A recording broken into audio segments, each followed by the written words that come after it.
Vamos abrir a palavra de Deus nessa manhã no texto de Gênesis, capítulo 18. O capítulo todo estudaremos nessa manhã, os versículos 1 a 33.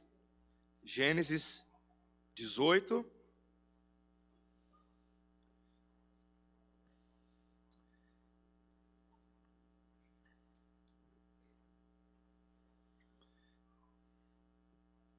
Acompanhe comigo a leitura desses 33 versículos com bastante atenção.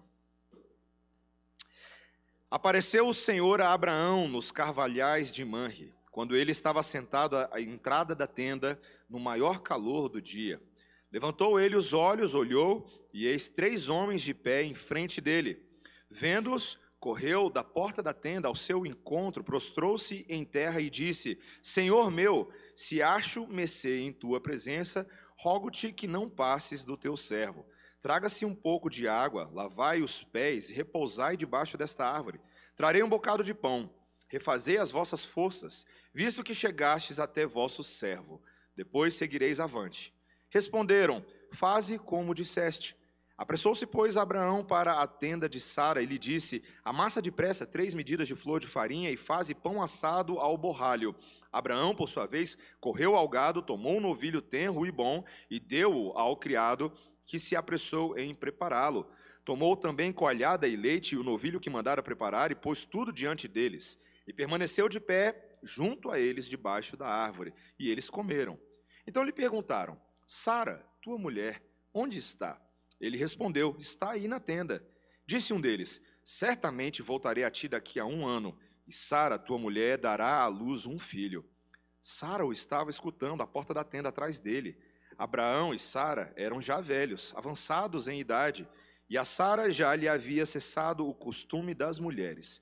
Riu-se, pois, Sara no seu íntimo, dizendo consigo mesma: depois de velha, e velho também o meu senhor, terei ainda prazer? Disse o Senhor a Abraão: por que se riu Sara, dizendo: será verdade que darei ainda à luz sendo velha? Acaso para o Senhor há coisa demasiadamente difícil?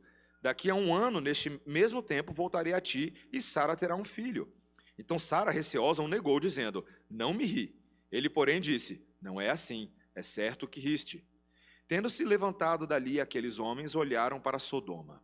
E Abraão ia com eles para os encaminhar. Disse o Senhor: ocultarei a Abraão o que estou para fazer, visto que Abraão certamente virá a ser uma grande e poderosa nação, e nele serão benditas todas as nações da terra? Porque eu o escolhi para que ordene a seus filhos e a sua casa depois dele, a fim de que guardem o caminho do Senhor e pratiquem a justiça e o juízo, para que o Senhor faça vir sobre Abraão o que tem falado a seu respeito. Disse mais o Senhor: com efeito, o clamor de Sodoma e Gomorra tem se multiplicado, e o seu pecado se tem agravado muito. Descerei e verei se de fato o que tem praticado corresponde a esse clamor que é vindo até mim, e se assim não é, sabê-lo-ei. Então partiram dali aqueles homens e foram para Sodoma. Porém Abraão permaneceu ainda na presença do Senhor, e aproximando-se a ele disse: destruirás o justo com o ímpio? Se houver porventura 50 justos na cidade, destruirás ainda assim e não pouparás o lugar por amor dos 50 justos que nela se encontram? Longe de ti o fazeres tal coisa, matares o justo com o ímpio, como se o justo fosse igual ao ímpio. Longe de ti, não farás justiça o juiz de toda a terra? Então disse o Senhor: se eu achar em Sodoma 50 justos dentro da cidade, pouparei a cidade toda por amor deles. Disse mais Abraão: eis que me atrevo a falar ao Senhor, eu que sou pó e cinza. Na hipótese de faltarem 5 para 50 justos, destruirás por isso toda a cidade? Ele respondeu: não a destruirei se eu achar ali 45. Disse-lhe ainda mais Abraão: e se porventura houver ali 40? Respondeu: não o farei por amor dos 40. Insistiu: não se ire o Senhor, falarei ainda, se houver porventura ali 30. Respondeu o Senhor: não o farei se eu encontrar ali 30. Continuou Abraão: eis que me atrevi a falar ao Senhor, se porventura houver ali 20. Respondeu o Senhor: não a destruirei por amor dos 20. Disse ainda Abraão: não se ire o Senhor, se lhe falo somente mais esta vez, se porventura houver ali 10. Respondeu o Senhor: não a destruirei por amor dos 10. Tendo cessado de falar a Abraão, retirou-se o Senhor, e Abraão voltou para o seu lugar. Essa é a palavra de Deus, vamos orar? Bendito Deus, que texto rico, tua palavra é sempre tão profunda, maravilhosa. ela não somente testa o nosso conhecimento bíblico, mas ela testa o quanto cremos nas tuas verdades. Então, Senhor, conduz-nos com teu Espírito, moldando o nosso coração e levando-nos à fé profunda, sincera e genuína no teu santo evangelho. É a oração do teu povo, em nome de Jesus. Amém. Crianças, vocês vão desenhar um emissário do Correios. Vocês já viram o carteiro do Correios? Já viu com aquela camiseta amarelinha? Não, nunca viu, não? Ele tem uma pastinha, aí ele abre a pastinha assim, aí ele tira as correspondências, as cartas, e ele sai colocando nas caixas de correio. Então, vocês vão desenhar um emissário. Pode ser um moderno, pode ser um antigo, pode ser um emissário do rei, alguma coisa assim, tá bom? Meus irmãos, não conheço ninguém que não seja fascinado com a ideia dos anjos. Você na sua vida já fez oração? Fala a verdade, se você já fez oração para ver anjo. Já fez oração para ver anjo? Eu já fiz, quando eu era novo. Os anjos deixam a gente tão fascinados, né? Seres criados por Deus, mas que pertencem ao mundo invisível, e ao longo da Bíblia são retratados dessa forma sempre tão fascinante, tão cheia de glória, tão cheia de poder e autoridade. Mas o que significa a palavra anjo? Se você souber aí um pouquinho de grego, você sabe que é baseado no grego ângelos, que significa basicamente mensageiros. Os anjos são servos de Deus, que ministram em favor do povo de Deus, dos eleitos de Deus, em nosso favor. E veja, os anjos não servem apenas, então, somente para nos proteger, conquanto a gente saiba que eles fazem isso, eles são ministros do Senhor, como labaredas de fogo, nós lemos isso hoje no Salmo 104, mas esse texto vai nos mostrar essa missão dos anjos de nos levar mais para perto da realização das promessas de Cristo Jesus na vida do seu povo. Ele fez isso na vida de Abraão e Sara, e ele certamente tem feito isso ao longo de toda a história em nosso favor também. E é tão interessante, meus irmãos, que como por meio das ações desses anjos, nós vamos aprender sobre o que Deus está fazendo em nós nessa manhã. 4 coisas que os mensageiros de Deus estão fazendo aqui nesse texto, tá? Eles estão incitando uma hospitalidade de nossa parte. Eles estão anunciando a nós impossíveis boas novas. Eles estão revelando a gravidade do nosso pecado. E eles estão dando ocasião à nossa intercessão. 4 coisas que os mensageiros de Deus fazem. Mensageiros que incitam nossa hospitalidade. O capítulo começa abruptamente. Está vendo aí versículo 1? Apareceu o Senhor a Abraão nos carvalhais de Manre. Uma daquelas declarações fortes, né? E como é que foi que o Senhor apareceu? O texto vai dizer que Abraão levantou os olhos e de repente 3 homens estavam de pé em frente dele, estavam vindo na direção dele. E é interessante, meus irmãos, a identidade desses homens é fascinante, porque o capítulo 18 e o capítulo 19 vão deixar bem claro que 2 deles eram anjos e um deles era o próprio Deus, o Senhor. Ele é chamado de Yahvé nesse texto. Meus irmãos, não é todo dia que a gente tem uma teofania, ou aqui a gente vai ver depois uma cristofania, uma aparição do próprio Deus numa forma visível, humana. E é claro, meus irmãos, eu não vou ser tolo aqui de tentar especular como isso aqui aconteceu, porque há um grande mistério nesse texto, como é que essas coisas sucedem, mas o fato é que esses homens estavam no caminho para visitar Sodoma e resolveram fazer uma paradinha no Gerivá, na casa de Abraão. Esses homens tinham uma missão em relação a 2 cidades que iam dar muita dor de cabeça para Deus, Sodoma e Gomorra. Mas eles param na casa de Abraão. Eles têm algo a dizer àquele servo, eles têm uma missão a cumprir na vida daquele homem e daquela família. E Abraão, quando percebe a presença desses homens, ele logo enxerga que eles não são pessoas sem importância. E ali ele vai fazer uma coisa que era muito típico da cultura, que era ser hospitaleiro. Meus irmãos, a virtude da hospitalidade era algo importante dentro das virtudes sociais. As famílias eram ensinadas a serem hospitaleiras, mas vocês vão perceber, meus irmãos, que a hospitalidade que Abraão oferece é um pouco diferente, porque ela é uma hospitalidade de adoração.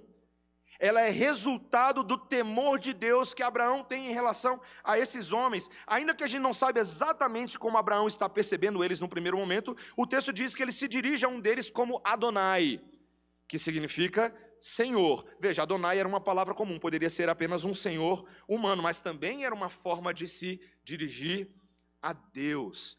Ele se refere como um servo deles, ele está a serviço deles. E o que é fantástico, meus irmãos, é que ele agora vai pedir a esses homens para que encontrem repouso enquanto estiverem nas tendas de Abraão. E, meus irmãos, que exemplo de hospitalidade, né? Ele oferece água para eles refrescarem, um pedaço, aqui ele fala que é um pedaço de pão, mas depois você vai ver lá o que ele vai fazer na cozinha. Vamos trabalhar, né? E ele fala, Sara, faça isso. E aí vai lá, pega o melhor dos animais que ele tem no pasto ali, ele vai apresentar esse bezerro novo a estes visitantes. Meus irmãos, a prontidão depois com que ele fica ali ao lado deles como um garçom, esperando eles comerem de pé, apostos, falando, você quer mais alguma coisa? Tá tudo bem aí? Tá gostosa a comida?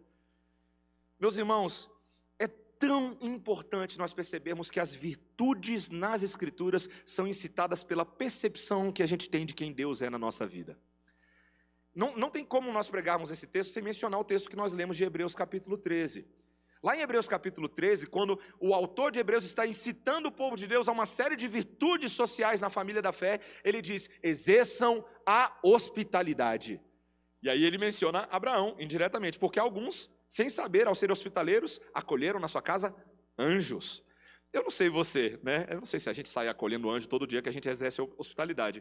Mas você sabe quando você recebe uma pessoa na sua casa que faz parte do seu convívio, da sua vida espiritual, alguém que é da sua família da fé, quem sabe um mentor. Eu lembro que eu e Débora lá nos Estados Unidos, a gente tinha esse casal no seminário, um professor que eu tinha, a sua esposa, eram muito queridos, o reverendo Elias Medeiros, e a gente sempre ia na casa deles, mas teve um momento que a gente teve a oportunidade de receber eles na nossa casa. Meus irmãos, a gente morava num apartamento pequenininho no seminário, não cabia nem a gente direito ali, a cozinha era humilde e tudo mais, mas eu lembro que recebê-los na nossa casa foi um dos pontos altos no período que a gente morou nos Estados Unidos. Por quê? Porque naquele momento que a gente recebeu aqueles verdadeiros anjos na nossa vida, porque eles eram 2 anjos na nossa vida, mas nós tivemos a oportunidade de fazer por eles algo que eles sempre haviam feito por nós, nos abençoado. Meus irmãos, hospitalidade é bênção. Tem muita gente hoje em dia nessa sociedade individualista, egocêntrica, egoísta, que não abre mais a sua casa. Tem muita gente. Eu acho que a gente tem uma tentação aí de mostrar a casa na internet, mas botar a gente para dentro de casa é outra história, né? Sujar a sua louça, sujar o seu sofá, sujar o seu tapete, porque a palavra é sujar, vai sujar mesmo, certo? Vai sujar todas essas coisas. Mas, meus irmãos, como é bom nos deixarmos sujar para promover o amor fraterno, o amor cuidadoso. Como é bom nos deixarmos gastar para servir. O próprio Cristo, o nosso Messias, seria hospitaleiro na sua forma de agir para conosco, se deixando gastar por nós, dando água a quem não merecia, dando pão a quem não merecia. Não é verdade que Jesus tem feito isso no livro de Marcos, que nós estamos estudando? Seus milagres revelam seu coração alargado. E, meus irmãos, nós precisamos ser muito intencionais no nosso cuidado uns para com os outros. Não foi sem causa que eu orei aqui que nós precisamos lembrar dos encarcerados, dos enfermos no hospital. Meu irmão, eu vou fazer uma pergunta aqui, entre a gente aqui. Qual foi a última vez que você fez uma visita hospitalar aí para algum irmão seu que está lá no hospital? Qual foi a última vez que você fez isso? São formas de nós servirmos uns aos outros. E nós fazemos isso não só porque é bom ter virtude social, mas porque o temor do Senhor na nossa vida, como igreja, gera hospitalidade, gera virtude. Nós precisamos, meus irmãos, nos colocar dessa forma como atos de adoração verdadeiras que são aprazíveis e aceitáveis ao Senhor. Esse é o nosso primeiro ponto. Mensageiros que vão incitar a nossa hospitalidade. Mas em segundo lugar, mensageiros que agora vão anunciar àquele Abraão e a nós impossíveis boas novas. Esse é o nosso segundo ponto. Veja que então, um deles ali pergunta a Abraão no versículo 9. Acompanhe comigo. Sara, tua mulher, onde está? Ele respondeu, está aí na tenda. Meus irmãos, que cena, hein? Alguém que você nunca viu chega na sua casa e de repente pergunta pela sua esposa. Cadê sua esposa? Sabe, conhece ela pelo nome. Ih, será que Sara fez alguma besteira? Será que Sara se envolveu com quem não merecia? Não, meus irmãos. Eles vão mostrar aqui que eles têm uma promessa recapitulada e confirmada profeticamente a essa família. Versículo 10, disse um deles, certamente voltarei a ti daqui a 1 ano, e Sara, tua mulher, dará à luz um filho. Meus irmãos, 3 homens chegam na sua casa e lembram de promessas que Deus deu lá atrás, alguns anos já passados. Meus irmãos, Sara, como toda boa esposa, estava escutando, né? Esposa que cuida do marido está sempre sabendo o que está acontecendo, viu, esposa? Eu não estou criticando, não, estou falando uma coisa positiva, que ela estava escutando, ela sabia. Mas ela recebeu aquela notícia no seu coração, assim como Abraão recebeu. Como assim? Como é possível? O versículo 11 vai dizer que eles já eram velhos, avançados em idade, e ela já havia cessado o costume das mulheres. É uma referência aqui ao ciclo menstrual dela, os períodos da sua vida. E então, no versículo 12, o texto nos diz que ela riu. Ela riu. Ela riu no seu íntimo, dizendo consigo mesma: depois de velha, e velho também o meu Senhor, terei ainda prazer. Imagina aquelas orações. Humanamente, meu corpo está gasto. Não tem mais o que fazer, não tem mais nada que pode sair daqui. Mas aquele que está lá na sala fazendo essas perguntas não é qualquer um. Ele é o onisciente, onipotente, onipresente Deus. E o versículo 13 diz: disse o Senhor a Abraão. Por que se riu Sara? Meus irmãos, você já foi pego quando você faz assim uma coisa escondida, você acha que ninguém está sabendo, mas aí de repente você percebe que alguém está sabendo? Ele sabia que ela estava rindo lá dentro. E ele vira para Abraão: por que sua esposa está rindo? Meus irmãos, depois Sara, quando ela percebeu o que estava acontecendo, ela tentou desconversar. Não ri não, riu sim, riu não, riu sim. Mas o grande ponto é o que aquele mensageiro, o próprio Deus, estava tentando ensinar. Versículo 14: acaso para o Senhor há coisa demasiadamente difícil? Daqui a 1 ano, neste mesmo tempo, voltarei a ti e Sara terá um filho. Meus irmãos, a relação entre realidade humana e expectativas espirituais na Bíblia nos confronta o tempo inteiro, não é? Fé é um negócio difícil, meus irmãos. Fé é a habilidade de não enxergar as coisas pelas lentes das circunstâncias temporais e terrenas, mas a habilidade de descansar, confiar em Deus, depositar nele e tão somente naquilo que ele diz, a nossa confiança. Sara não conseguia enxergar isso com os olhos espirituais. Provavelmente Abraão aqui também estava meio cambaleante na sua fé, mas Deus fala: existe alguma coisa que seja demasiadamente difícil para mim? E eu quero te fazer essa pergunta nessa manhã. Você ainda tem essa perspectiva sobre o nosso Deus? Porque provavelmente você é um desses que nessa manhã, independente do resultado do primeiro turno, aí você está assim: nosso país não tem mais jeito para nada. Minhas expectativas humanas não foram atendidas. Deixa eu te falar uma coisa: Deus não está nem aí para as suas expectativas humanas. Vou repetir para ficar bem claro para você. Deus não está nem aí para as suas expectativas humanas. Ele não se condiciona as suas ações ao que você quer, ao que você pensa, ao que você votou. Ele é Deus. Não há nada demasiadamente difícil. Quando os discípulos chegaram para Deus e questionaram quem poderia ser salvo, Jesus vira para eles e fala assim: o impossível dos homens é possível para Deus. Mesmo que fosse a salvação, uma coisa extremamente impossível. Meus irmãos, esse é o nosso Deus, que ao longo de todas as Escrituras nos traz boas novas impossíveis. Quando ele vira para um adolescente por volta de aproximadamente os seus 15 anos, por meio de um mensageiro chamado Gabriel, no início do Evangelho de Lucas, e vira para ela: você vai engravidar. E o ente que se formará na sua barriga não é nada mais, nada menos do que o Santo Redentor do povo de Deus.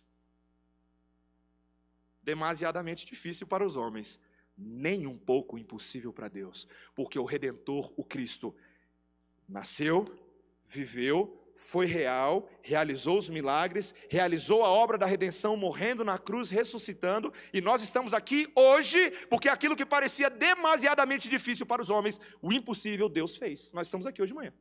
Você crê nisso? Você consegue perceber que nós só estamos aqui hoje de manhã, porque aquilo que parecia impossível Deus fez? Meus irmãos, fé é isso. Fé não é você confiar nas suas expectativas humanas. Fé é você confiar em tudo que Deus diz na sua palavra. Para aqueles aqui que aspiram ao pastorado, temos alguns homens aqui na igreja que querem ser pastores um dia. Se você quer ser um mensageiro fiel de Deus, como Gabriel, pregue somente o que Deus falou, não o que você pensa. Não pregue suas doutrinas, não pregue suas ideias, não pregue seus achismos, anuncie a Cristo. Aquilo que ele diz, não dê falsas promessas para a sua igreja, dê as impossíveis promessas dessa palavra. Essas impossíveis promessas são boas novas, de grande alegria. Deus estava sendo misericordioso com esse Abraão e com essa Sara já velhos, e nos ensinando hoje como ter fé, como descansar, como confiar. Você vai perceber, meus irmãos, que agora, no terceiro ponto, ainda que Deus vá revelar a gravidade do pecado, ele ainda tem uma missão para Abraão e Sara. Esse é o nosso terceiro ponto. Mensageiros que vão revelar a gravidade do pecado. Veja que a partir do versículo 16 agora, esses homens levantam tenda, levantam acampamento, olham para Sodoma e Abraão vai com eles para encaminhar. E aí o texto vai nos dizer que 2 deles seguiram em frente os anjos, mas o Senhor ficou para trás e Abraão ficou com ele. E ali, meus irmãos, Deus e Abraão começam uma interação tão importante, porque o Senhor começa a revelar seus propósitos eternos para Abraão. Ele vai deixar bem claro que esse encaminhamento dos anjos é porque tem um problema a ser resolvido em Sodoma e Gomorra. Versículo 20. Disse mais o Senhor, com efeito o clamor de Sodoma e Gomorra tem se multiplicado e o seu pecado se tem agravado muito. Descerei e verei se de fato o que tem praticado corresponde a esse clamor que é vindo até mim. E se assim não é, sabê-lo-ei. Meus irmãos, os anjos estão indo em nome de Deus para verificar a situação daquela cidade. Você sabe muito bem qual era o problema de Sodoma e Gomorra. Uma cidade que vivia para os seus prazeres, para a sua perversidade, para a sua violência. Um hedonismo às avessas. Deus nos criou para termos prazer em Deus e de Deus nas coisas do mundo. Sodoma não era assim, Gomorra não era assim. Sodoma e Gomorra tentavam saciar seus prazeres nas coisas terrenas, quebrando a lei de Deus, invertendo a bondade do Senhor. Relações sexuais ilícitas eram o ápice dessa cidade, abuso sexual, problemas graves. E o texto está deixando bem claro para a gente que Deus não estava ignorante dos fatos. Deus estava vendo tudo. O pecado dos homens não passa despercebido aos olhos de Deus. E Ele vai lá verificar, como Ele tem feito desde o Éden, como Ele fez na Torre de Babel, como Ele fez na história de Israel, como Ele fez em relação a todos os povos que achavam que porque não criam em Deus, não tinham que prestar contas das suas ações. Deus não ia deixar impune. Ele fez a mesma coisa com os assírios, Ele fez a mesma coisa com os babilônios, com os caldeus, com os jebuseus, com os ferezeus, com os filisteus, com os heteus. O pecado dos homens está sempre patente aos olhos daquele que é santo, santo, santo. Isso é verdade, meu irmão, minha irmã.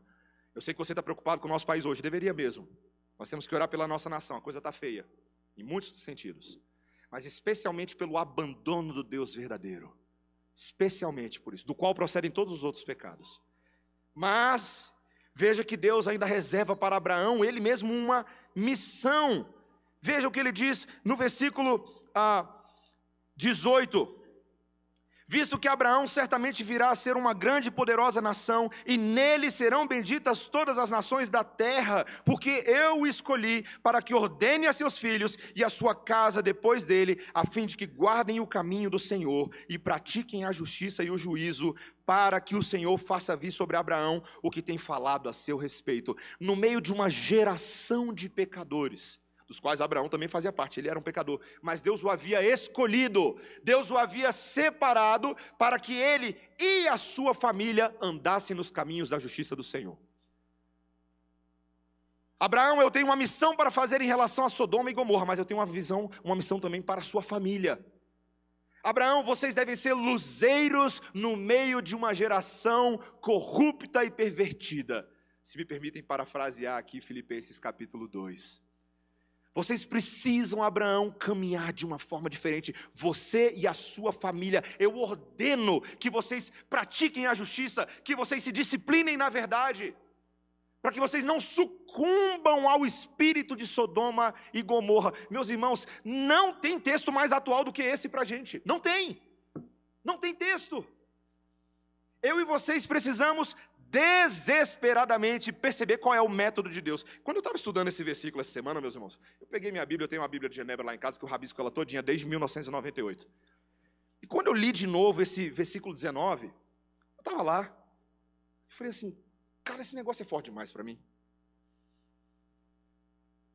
Eu vou ler de novo o versículo 19, eu quero que você acompanhe comigo a leitura. Porque eu escolhi para que ordene a seus filhos e a sua casa depois dele, a fim de que guardem o caminho do Senhor e pratiquem a justiça e o juízo. Nossas famílias precisam ser um palco da presença e dos mandamentos de Deus. Tem que ordenar esse negócio dentro de casa. Tem que botar ordem. Pais, mães, coloquem ordem espiritual na casa de vocês. Ordenem as coisas. Larga de fake news na sua casa. Puxa a verdade, a truth news, a verdade verdadeira. Puxa ela e ensina aos seus filhos. Ao acordar, ao levantar, ao sentar ao redor da mesa, ao deitar. Falem dessas coisas com seus filhos. Vocês só têm motivo para ficar preocupado com o futuro do filho de vocês. Não é qual é a escola que você vai colocar, não é somente o círculo de amigos que ele vai ter, é se você está ou não ensinando o que Deus ordena que você ensine aos seus filhos. Educação não é transferível, meus irmãos. Não é ministério da educação lá fora, não é ministério da educação dentro de casa. É com a gente. Nós somos os ministros da educação. É com a gente, meus irmãos, é comigo também, viu? Deus estava falando isso para Abraão, porque toda a palavra de Deus vai virar para a gente, basicamente dizer o Salmo 128, bem-aventurado o homem que teme ao Senhor, feliz será do trabalho de tuas mãos, comerás, tudo te irá bem. Sua esposa será uma videira frutífera, seus filhos como rebentos da oliveira, eis como será abençoado o homem que teme ao Senhor. É para nós essa promessa. Nós devemos praticá-la. Em meio ao pecado grave do mundo, Deus está convocando a santidade. E meus irmãos, o que é fantástico é que Abraão vai responder a tudo isso. O texto vai nos dar esse último ponto, que esses mensageiros de Deus estão dando a ocasião agora à intercessão dos santos. Veja o que Abraão faz, meus irmãos. Versículo 22. Então partiram dali aqueles homens e foram para Sodoma, porém Abraão permaneceu ainda na presença do Senhor e aproximando-se a ele, disse: destruirás o justo com o ímpio. Abraão percebe que a missão dele, meus irmãos, isso aqui é tão absurdamente fantástico, não é só com relação à pessoa dele ou à família dele, mas é em relação à cidade de Sodoma e Gomorra. Ele percebe que Deus está chamando ele para dentro da jogada, que está revelando para Abraão o que ele vai fazer com aquelas... Por que ele ia revelar para Abraão? Abraão não tinha nada a ver com a história. Tinha sim. Deus provoca a oração de Abraão. E você vê aqui o processo que começa? Uma sequência de petições da parte de Abraão, no qual a preocupação dele é se os justos possíveis daquela cidade vão ser varridos com os ímpios. E então, meus irmãos, ele apela à justiça do juiz de toda a terra. E a forma como ele vai fazer isso aqui ao longo da oração, e permita-me resumir para você, é muito interessante alguns desses elementos aqui, dos versículos 22 a 33. Primeiro que Abraão reconhece sua posição inferior diante de Deus. O tempo inteiro no texto, ele deixa bem claro que é de baixo para cima que ele está orando. Ele não tem poder para mandar Deus fazer nada, ele não tem poder para declarar Deus fazer nada, ele só tem poder para perguntar e pedir. Ele reconhece que ele é fraco, que ele é apenas alguém que é pó e cinza. E se dirige àquele que é juiz de toda a terra, o que ele fala aí no versículo 27. Ele percebe também que talvez ele esteja testando a paciência de Deus. Você percebeu a quantidade de vezes que ele implora a Deus para não ficar zangado com ele? Você percebeu isso no texto? Senhor, não se ire, mas vamos supor que não é 50, é 45. Ele está numa matemática com Deus, né? Mas, Senhor, e se não for 45, se for 40? E 35, Senhor? Mas, Senhor, não fica mais zangado não, só tem mais uma pergunta. E se for 30? Meus irmãos, a gente tem aquela impressão de que Abraão está, preste atenção, testando até onde vai, não somente a justiça de Deus, mas até onde vai a graça de Deus. Abraão quer ver quão gracioso, bondoso e misericordioso é esse Deus. Existe uma cidade inteira de pecadores, mas se houverem apenas 10 justos, o Senhor vai poupar essa cidade? E Deus fala, sim. Por amor de 10 justos, eu sou capaz de proteger essa cidade todinha. Meus irmãos, sem dúvida, Deus é justo em condenar aqueles que merecem justa condenação. Mas esse texto nos prova o grande amor de Deus para com o seu povo, não é verdade? Porque, veja, meus irmãos, a gente sabe que isso aqui é uma prévia, é uma antecipação do amor que Deus teria para com os israelitas escravos no Egito. O livro de Êxodo, que vai vir logo depois de Gênesis, é toda uma narrativa do quanto Deus é capaz de amar e proteger um povo em meio a uma nação ímpia como o Egito. Não é verdade? No Egito lá eram 1 milhão de israelitas na terra de Gósen, mas tinha deuses de toda sorte, animais que eram adorados como divindades, pessoas que mereciam condenação eterna. Mas Deus abriu o mar, Deus mandou maná, Deus botou um tabernáculo no meio deles, Deus fez sair a água da rocha, Deus conduziu de dia com coluna de fumaça e de noite com coluna de fogo. Deus amou aquele grande povo, não foi? Meus irmãos, eu fico fascinado com o contraste entre Abraão e Jonas aqui. A gente ouviu sobre Jonas recentemente, os meus alunos lá no seminário estão pregando em Jonas. A única intercessão que Jonas tinha interesse em fazer pelos ninivitas é falar assim: Deus, eu não estou nem aí para eles, destrói logo. No capítulo 4 ele senta lá e fica esperando para ver Deus destruir, né? Se ele tivesse pipoca, ele estava comendo pipoca, né? Vamos ver a destruição de Nínive. Talvez ele esperava por aquele povo a mesma coisa que Deus tinha feito lá por Sodoma e Gomorra. Eu quero ver chuva de pedra, fogo e enxofre. Acaba aí, Deus. A gente sabe que é verdade, mas não. A pregação de Jonas mudou a situação dos ninivitas, assim como a intercessão de Abraão seria fundamental na vida de Ló. Porque Ló estava lá, na boca do perigo. E a gente vai ler cenas dos próximos capítulos, tá? Mas você vai perceber que a oração interessada para que Deus faça prevalecer sua misericórdia sobre os possíveis justos está no foco de Abraão. A oração desse homem é tão importante para a gente, meus irmãos. Veja, me permita dizer com todas as letras: não havia ninguém em Sodoma e Gomorra que por natureza fosse justo. Ninguém. Alguém que nasceu justo, bonitinho, cheirosinho, digno de ir para o céu automaticamente. Não tinha ninguém. Só existem justos, meus irmãos, se Deus decidir primeiro justificar alguém para ir para o céu.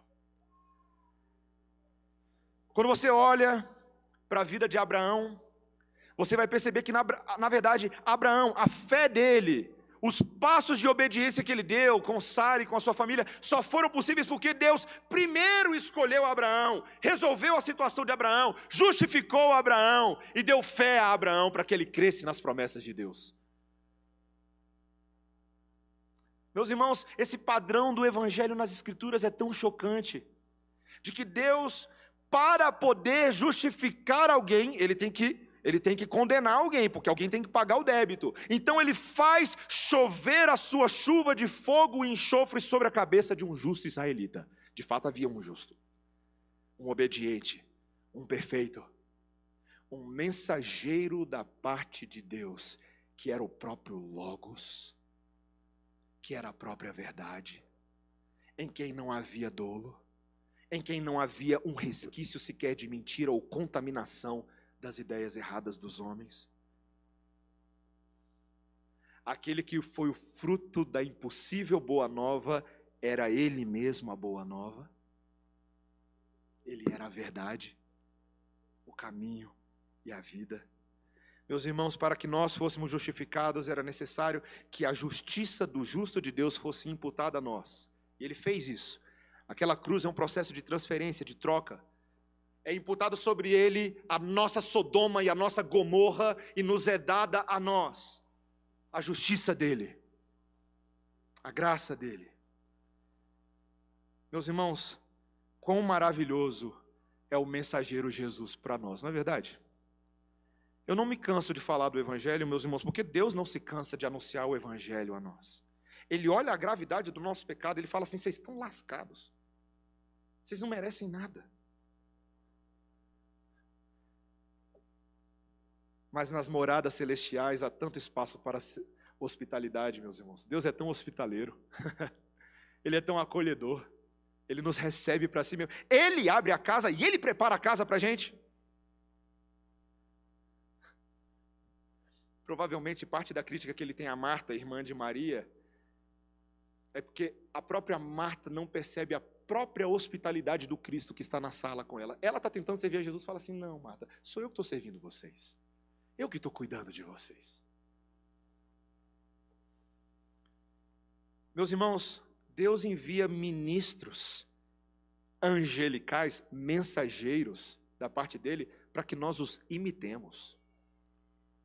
Jesus é digno da nossa imitação total.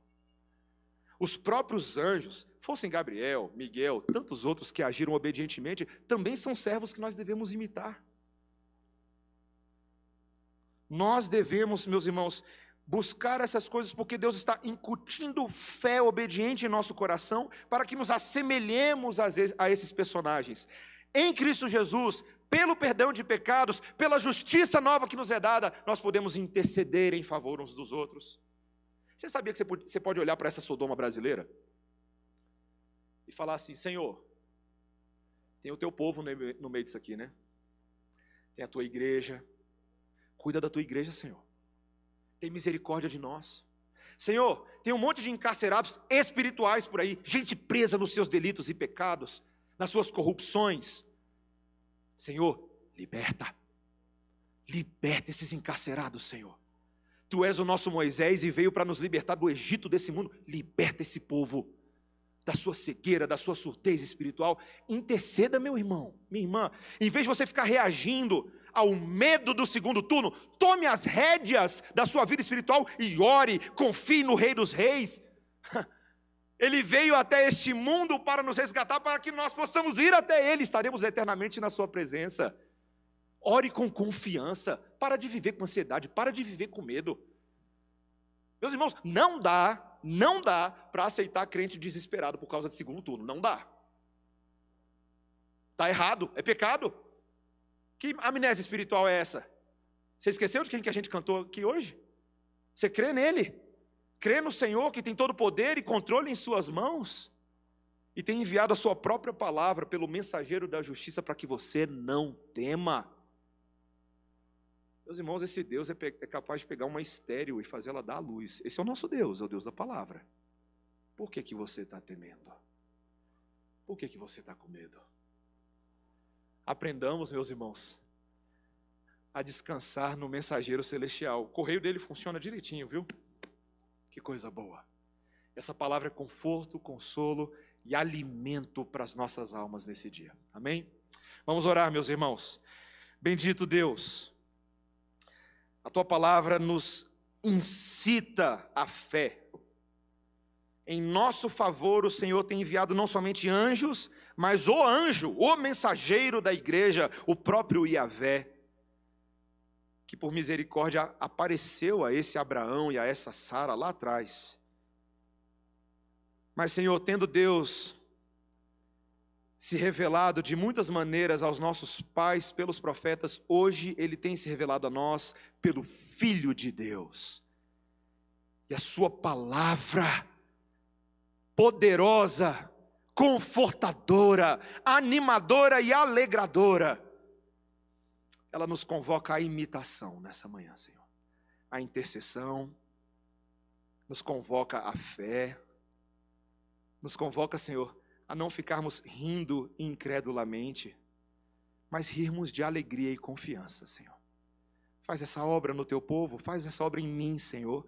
Nós precisamos tanto da santa e boa confrontação que nos leva à vida, em nome de Jesus. Amém. Gostaria de chamar o reverendo Silvio